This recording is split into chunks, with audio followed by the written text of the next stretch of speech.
ভেনেজুয়েলার রাজনীতিতে নয়া কৌশল অবলম্বন করলেন নিকোলাস মাদুরো। বহুমুখী চাপের পরও প্রেসিডেন্টের পরিবর্তে আগাম পার্লামেন্ট নির্বাচনের ঘোষণা দিলেন তিনি।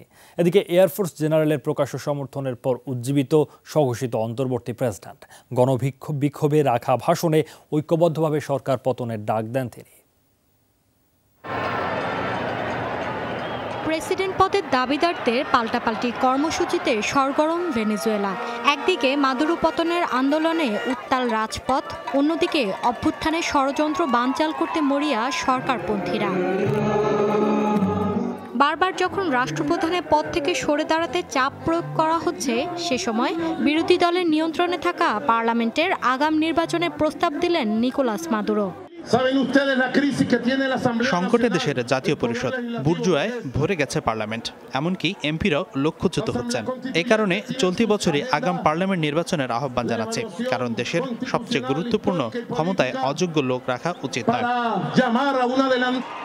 এর মাঝে নতুনভাবে এয়ারফোর্স জেনারেল 180 ডিগ্রি ঘুরে গেলেন। প্রকাশ্যে হুয়ান গুয়াইদোকে জানালেন সমর্থন, যাকে উদাহরণ হিসেবে নিয়ে সবাইকে মাদুরো পতনের আন্দোলনে শরিক হওয়ার আহ্বান জানালেন স্বঘোষিত অন্তর্বর্তী প্রেসিডেন্ট।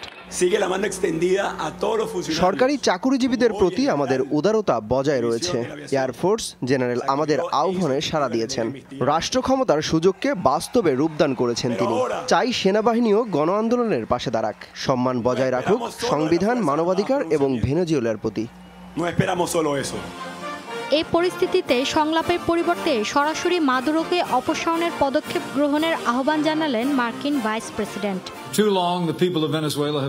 দীর্ঘদিন ধরে ভেনেজুয়েলার সাধারণ মানুষ নিষ্পেষণের শিকার, কিন্তু গণ আন্দোলন তাদের নতুন পথ দেখিয়েছে।